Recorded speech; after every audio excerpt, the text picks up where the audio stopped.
Hello, my name is Buhring, and I am Associate Professor of Religious Studies and Theology at St. Mary's College in Notre Dame, Indiana.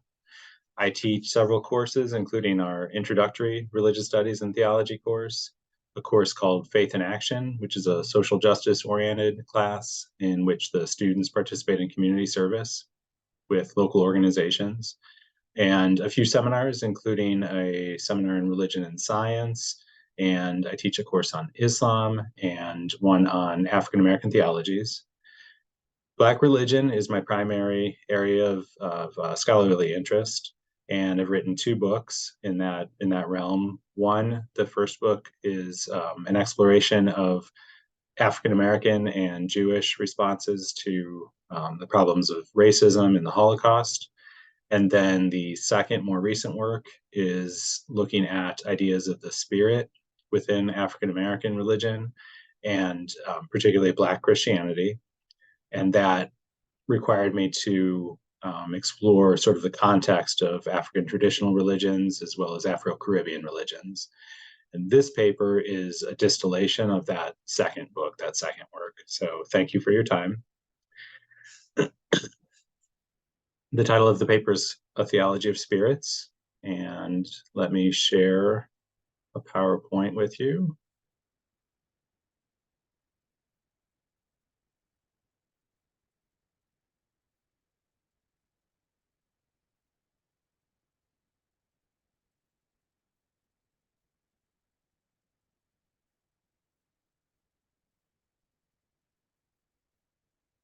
Drawing from ideas of the spirits in African traditional religions, or ATRs, Afro-Caribbean religions, and modern and contemporary Black theology, this paper will begin to lay out a theology of the spirits.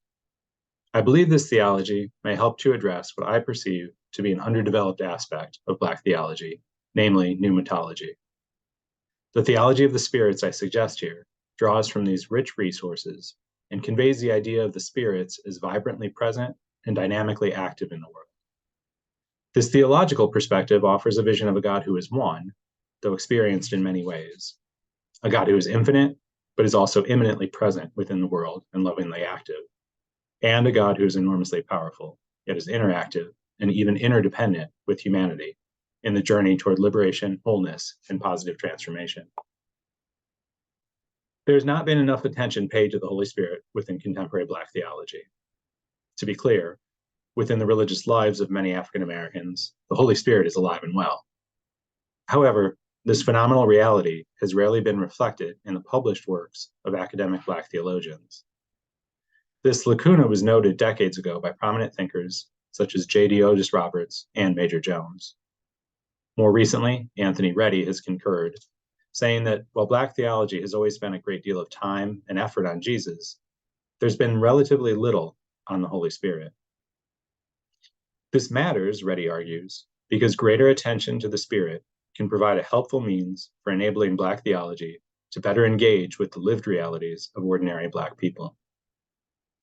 One way to bring about such greater attention to the Spirit is for Black theology to be more progressive theologically. As Reddy admits, this may sound odd, but he says, quote, "One of the ironies of Black theology is a largely Christian movement committed to radical liberative change, is that while its central reworking of Christian faith and doctrine is radical in thought and practice, this work has still largely operated from within conventional Christian-inspired frameworks."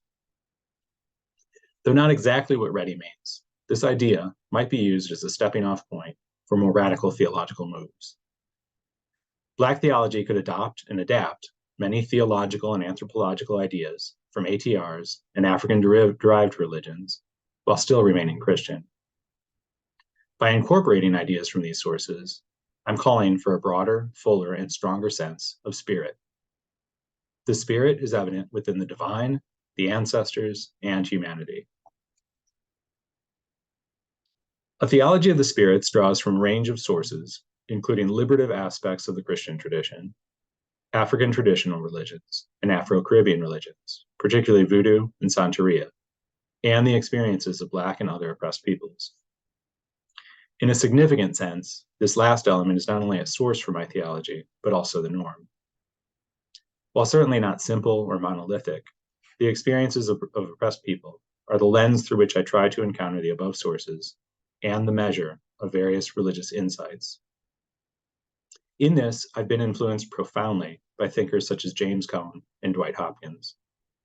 As asserted by Anthony Pinn, this source includes not only Christian, but also non-Christian and secular experiences as well. With the very self-conscious acknowledgement that I'm white, male, and upper middle class, my work is rooted in African American thought and history, and strives to participate in the conversation driven by Black theologians regarding liberation and justice-oriented positive transformation of society. I will now unpack a theology of the spirits by exploring concepts of God, subdivinities, the ancestors, and humanity. In a theology of the spirits, God is understood as loving, just, powerful, immanently present, active, and relational. As expressed in ATRs, God is in all. And while the spirits pervade all that is, even greater presence can be evoked by human activity, including in rituals and activities that move toward liberation, wholeness, and justice-based positive transformation on both micro and macro levels. Furthermore, God may be understood as an energy, force, or power in all.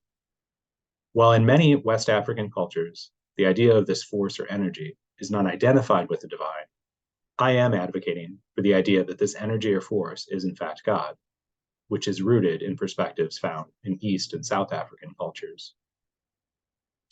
Along these lines, a theology of the spirits is panentheistic and understands God as an energy or force that both transcends creation and immanently pervades the universe, including manifestations among spirits, ancestors, humans, and other aspects of nature. In its transcendence, God in this theology of the spirits may be likened to the high God or supreme being in African traditional religions and Afro-Caribbean religions. It is the aforementioned energy, force, or power of the world, the first principle of the universe. Like an African supreme being, this God is the impersonal God beyond God, or at least beyond human conceptions of God. Unlike West African ideas of the supreme being, God is not aloof or distant, but rather omnipresent. In part, this divine omnipresence is manifested most dynamically through the spirits. Just as in ATRs and Afro-Caribbean religions, in its immanence, the one God in a theology of the spirits is also manifested in a multiplicity of particular, personal, anthropomorphic, and sometimes tangible or incarnate ways to humanity. In other words, in the form of subdivinities. This would include Vodun, Loa, Orisa, Orisha, and ancestors, as well as Yahweh, Allah, Hindu avatars, and the three persons of the Christian Trinity, Father, Son, and Holy Spirit. From the pluralistic perspective of a theology of the spirits, these multiple divine persona are simply particularized ways that God interacts with humanity through a range of historical and cultural contexts. Importantly, such revelation is always partial and fragmentary. This is one way in which I believe that African-based ideas of the spirits may enrich not only the Christian notion of the Holy Spirit, but also Christian concepts of God more broadly. In ATRs and Afro-Caribbean traditions, subdivinities are understood in at least three ways: as agents independent from the Supreme Being, as intermediaries between the Supreme Being and the world, and as manifestations of God. I'm encouraging a consideration of this third theological model of relation between God and divine expressions of the spirits. For example, in the third vision, the Voodoo Loa are viewed as manifestations of Bandier, the one cosmic principle. Likewise, in Santeria, the Orisha may be understood as different modes, paths, or caminos of God. In Joseph Murphy's words, the subdivinities derive their power from one source, a power so beyond categorization that it can be conceived only as a unity. They're different in the ways that people of different cultures approach them. Put differently, there's one God who is expressed, manifested, and understood in a variety of ways. As described in Voodoo, no one Loa encompasses the entirety of God, but each gives a fragmentary glimpse of the divine. Taken individually and separately, the subdivinities are limited, flawed, and imperfect. While this notion of the divine might seem problematic to some Christians, in Santeria, such flaws are appreciated as indicative of the ability and willingness of the divine to relate genuinely with humanity. In Christian terms, this is part of the powerful appeal of a God incarnate as Jesus. As fully human, Jesus can literally embody and empathize with the human condition. While separately, the subdivinities are imperfect, it is in community and in inner relationship that they're better and stronger. This sense of God as communal and relational provides a powerful model for humanity to emulate. From this perspective, the persons of the Christian Trinity may be likened to the subdivinities or lesser deities of ATRs and Afro-Caribbean religions. I believe this may be consistent with how the authors of the Synoptic Gospels in the New Testament refer to the Spirit or the pneuma of God in Jesus, or even the way in which Jesus gives the Spirit, referred to as the Spirit of Christ, to his followers, who are then able to manifest it. For Christians, Jesus may be the way that the divine is manifested. However, that need not mean that Jesus is the only way the divine manifests. One may also recognize divine presence and activity, not only among the conceptions of the divine among multiple religions, but also within and throughout the ancestors and humanity. In a theology of the spirits, the idea of the ancestors is very much like that found in ATRs and Afro-Caribbean religions, as well as that expressed in the work of Jawanza Clark and Monica Coleman. The ancestors are those who are no longer physically embodied, but who are still alive and active after physical death. Effectively, they can operate in ways similar to subdivinities, interacting with both the divine and the physically living. Clark explains, the ancestors model human fulfillment and simultaneously work to save individuals from destruction, chaos, and confusion in life. Though still holding on to a sense of salvation, Clark helpfully envisions the ancestors as mediators between the divine and the human, as role models for us to emulate, as well as vibrant and dynamically active forces within the world, helping to foster freedom, justice, peace, and positive transformation. While Clark expresses a sense of Jesus as an ancestor, and Coleman says the Holy Spirit may be understood as such, I would categorize Jesus and the Holy Spirit as subdivinities, though the lines between such categories are often blurred. Finally, as in ATRs and Afro-Caribbean religions, the relationship between the ancestors and humans is reciprocal. The ancestors help us, and we in turn can bring the ancestors to life through our remembrance and actions that evoke and honor them. This sense of the ancestors and the spirits more broadly places a great deal of responsibility on humanity. The human, in ATRs and Afro-Caribbean religions, is understood to be valuable, capable of goodness, an integrated whole of the spiritual and physical, and able to assert free agency within the bounds set by one's destiny. Further, there's a much stronger sense of the presence of the divine within humanity and the rest of creation, as well as a more robust call for human action and responsibility for the development of the self and the well-being of others. While some elements of African views of the human are evident within African American theology, for the most part, Black theology has assumed traditional Protestant concepts of the person, including the doctrine of original sin. Instead, drawn from ATRs and Afro-Caribbean religions, a more positive appraisal of human character and potential can go hand in hand with the sense of the spirit that is immanent, good, and powerful in subtle and persuasive ways, as well as a sense of responsibility and a call to action as we evoke and interact with the spirits in the drive toward liberation, wholeness, and positive transformation. Integrating these African and African-based views of God and humanity into a theology of the spirits, one recognizes the reciprocal relationship between the divine and human. God is within us and all creation. We depend on God, and God, effectively, depends on us. In short, we're interdependent.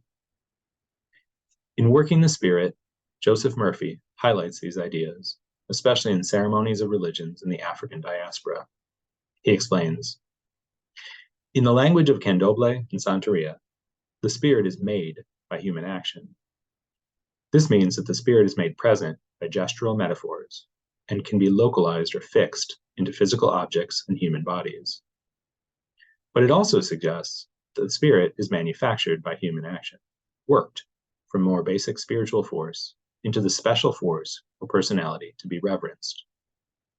Its life as a spirit depends on the service of its devotees. A Yoruba proverb states this interdependence most emphatically. Where there is no human being, there is no divinity. So God is already present, while fuller, more dynamic, and powerful presence may be evoked by human action. Here, Murphy emphasizes the actions of communal religious ceremonies. He calls this a spirituality of incarnation that reveals a special reciprocity of spirit and human being, which seeks to empower the community. Two broad ways that we may see such interaction of the spirits with humanity are possession and divination. Possession may be conceived of in different ways in various traditions. Typically, though, possession involves the divine as the primary agent who overwhelms the human. However understood, whether one is fully, though temporarily, displaced by the spirits, or one is filled with the fire of the spirit and transformed. When an individual receives the spirit, a part of his or her nature is also transformed to partake of the spirit's divinity.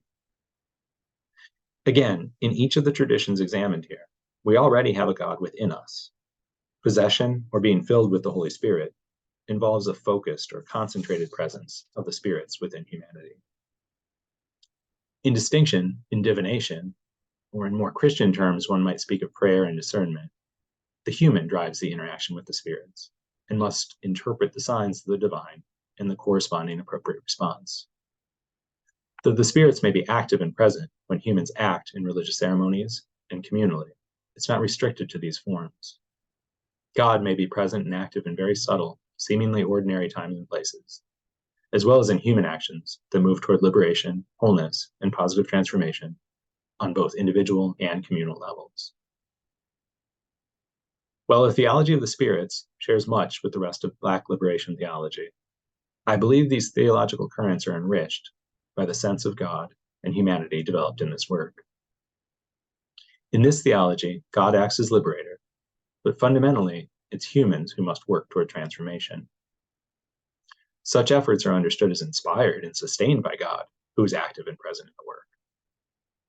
Again, in ATRs and Afro-Caribbean religions, we're flawed, but not so broken by sin that we must be saved by an external entity. In fact, we are responsible for and capable of contributing mightily to making the world a better place. We're interdependent co-workers with God. Such a view also benefits from the fuller sense of the spirits evident in ATRs and Afro-Caribbean religions. God should not be understood primarily as transcendent and omnipotent. Coupled with the doctrine of original sin, such a view of God has long undermined human efforts of social justice and positive transformation. Humans working with one another and God toward liberation, wholeness, and positive transformation may take the form of resistance against oppression and actions that move us toward wholeness. These may be overt and big, but significantly, they may also be subtle and small. In order to give a better sense of a theology of the spirits, I would like to close by highlighting one example from Kelly Brown Douglas. In her essay, To Reflect the Image of God, Douglas examines the actions and beliefs of some enslaved African American women that display aspects of what I have in mind. While I'm not claiming that Douglas herself expresses a theology of the spirits, her work provides specific historical examples that model notions of God and humanity that I would emphasize. Working off of Alice Walker's definition of a womanist as one who strives for the, quote, survival and wholeness for entire people, male and female, Douglas details ways in which enslaved women would foster networking and strong bonds among one another as a means of surviving, as well as moving toward wholeness. In such communal networks, women cared for themselves, their families, and other enslaved people as ways of resisting the dehumanization of slavery and fostering survival, healing, and positive transformation. She explains that this enslaved women's culture of resistance and sense of family were based in African culture and further developed during slavery. Likewise, these women displayed an African-based wider sense of family that included anyone of African descent and was especially focused on the care and well-being of all enslaved children. Douglas writes, "The enslaved woman cared for and nurtured the children. Even in the face of enormous odds, she was the one who provided for their daily needs, such as food and clothing." For example, Douglas cites an account of a woman who would work late at night to sew and mend the clothes of children.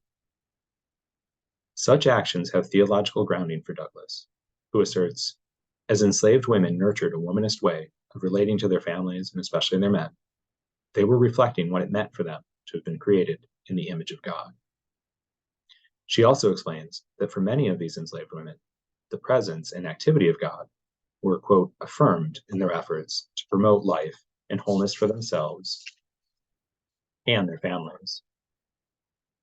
Given a Trinitarian sense of God as relational, Douglas adds, for us then to reflect what it means to be made in the image of God is for us to be in relationship. I agree with Douglas's interpretation of the theological significance of these activities and push even further.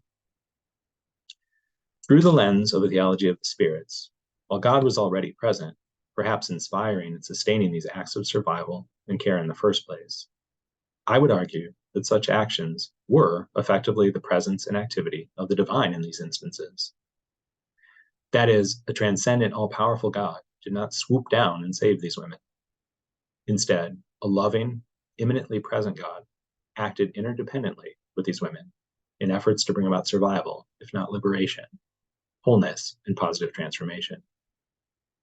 In these relationships of mutual care that Douglas details, the image of God is made manifest, and God in God's self is actualized. Such an interpretation is enhanced by a theology of the Spirit's understanding of human potential and responsibility, as well as its sense of the divine as loving, just, immanent, and powerful in subtle and persuasive ways that complement human efforts to bring about liberation, wholeness, and positive transformation. I appreciate your time and attention to the ideas that I'm sharing, and I welcome any comments or questions that you might have. Feel free to reach out to me through email at kbuhring@stmarys.edu. Thank you.